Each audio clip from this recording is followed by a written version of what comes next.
Pakistani Ukraine میں پھنسے ہوئے ہیں. ہم نے پاکستان کے ایمبیسڈر نویل کھوکھر صاحب سے بات کی اور ان سے ہم پوچھنا یہ چاہ رہے ہیں کہ معاملات کیا بنے. نویل صاحب بہت شکریہ. کچھ طلبہ کہہ رہے ہیں کہ انہیں ابھی تک نکالا نہیں گیا یوکرین سے اور کوئی خاص اقدامات نہیں کیے گئے. جی، اس وقت تک ہم نے 676 Pakistani students and community members کو سیف پیسج دے کے یوکرین سے ایویکویٹ کر دیا ہوا ہے. کوئی 20 سے 25 اسٹوڈنٹ اس وقت بارڈرز کے اوپر موجود ہیں، وہ بھی جلد ہی ایویکویٹ ہو جائیں گے. اور تقریباً 100 کے لگ بھگ اسٹوڈنٹس ہیں جو ابھی they are on their way to Ternopil. ہماری کوشش ہے کہ یہ بھی جلد از جلد ہم ان کو ایویکویٹ کر دیں. اس میں چیلنجز بے شمار تھے. آپ نے جیسے کہا کہ وقت پہ نہیں نکالا، ہمیں اندازہ تھا کہ یہ حالات خراب ہو رہے ہیں، جس کی وجہ سے ہم نے اپنی کمیونٹی کو ایڈوائز کیا تھا 2 سے 3 ہفتے پہلے کہ آپ ملک کو چھوڑ دیں. اور ہمارے اس ایڈوائز کے نتیجے میں ہماری کمیونٹی کے بے شمار ممبر ملک کو چھوڑ گئے تھے. جیسا کہ آپ کو معلوم ہے، یہاں پہ کمیونٹی کے 4000 لوگ ہیں اور اسٹوڈنٹس 3000 تھے. تو جب ہم نے 20 تاریخ کو نمبر کاؤنٹ لیا ہے تو اس وقت صرف ہمارے پاس جو تعداد آئی وہ 700 سے 800 کے درمیان اسٹوڈنٹس کی تھی اور کوئی 300 سے 400 کے قریب ممبرس تھے. تو ایک لگ بھگ 1000 کے لگ بھگ کوئی ممبرس باقی بچے تھے.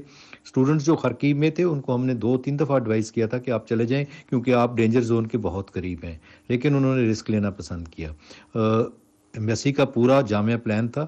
ہمارے پلان کے مطابق جو ایسٹرن یوکرین میں ڈینجر زون کے اندر روس کی سرحد کے قریب زیادہ سٹیز تھے، ان کو ہم نے پہلے پرائیورٹی دی تھی نکالنے کی، اور پھر کیو کے اندر، اور پھر 3rd سٹیج میں سب کو ویسٹرن یوکرین میں لانے کے لیے ہم نے ترنوپل میں بیس بنائی تھی.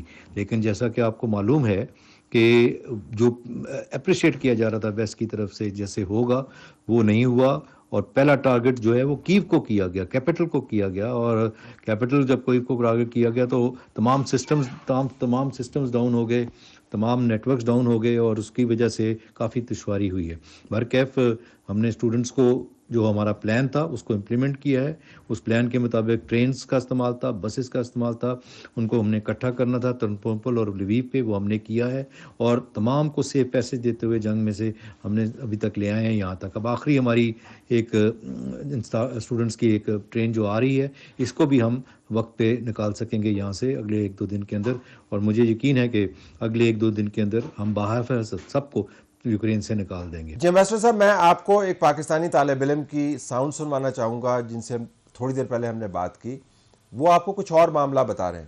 السلام علیکم، میرا نام عمیر کرنی ہے. میں ایک خیبر پختونخوا کے صوابی علاقے یار حسین سے تعلق رکھتا ہوں.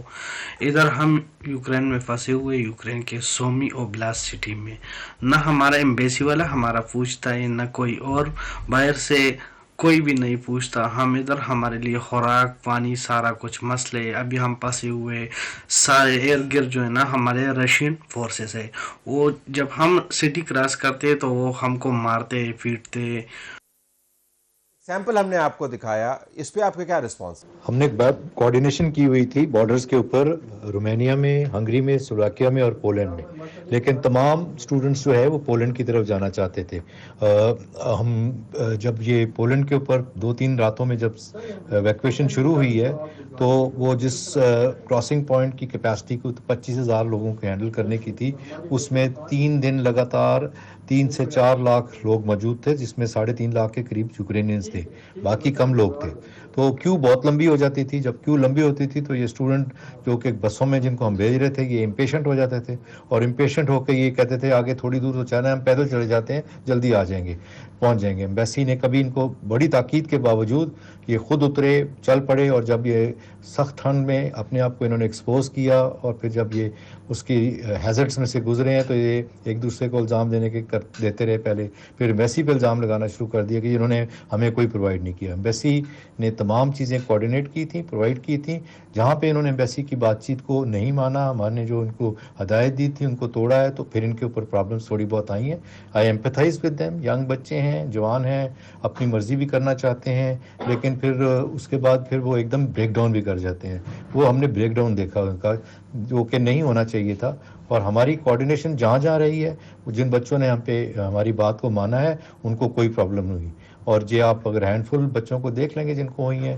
ابھی ہم نے رات کو جو 2 بسز ارینج کی تھی نکالی ہیں, 200 کے قریب اسٹوڈنٹ تھے, انہوں نے ہماری بات کو مانا اور ہم ان کو پولینڈ پہ بارڈر پہ جو اس میں بہت رش تھا اس کو ہم 100 میٹرز تک لے کے گئے ہیں بس کو, تاکہ وہ ان کو وہاں سے کراس کیا گیا ان کو, اور وہ جلدی بھی کراس کر کے. تو گویا ثابت یہ ہوا کہ کام ہو رہا ہے اور جو لوگ پھنسے ہوئے ہیں قصور دراصل انہی کا ہے. بریک پہ چلتے ہیں, بریک کے بعد واپس آئیں گے اور ڈاکٹر عادل نجم سے ہم بات کر رہے ہوں گے, امریکہ سے ہمیں جوائن کریں گے. ان سے پوچھیں گے کہ کیا واقعتاً ہر بحران کو ہمارے سر کے اوپر بڑی سختی سے ٹوٹنا ہوتا ہے, یا ہم کچھ اقدامات کر بھی سکتے ہیں اور پاکستان روس کے ساتھ تعلقات کس قسم کے بنائے کہ مغرب خفا نہ ہو اور ہمارا بھرم بھی باقی رہے. بریک کے بعد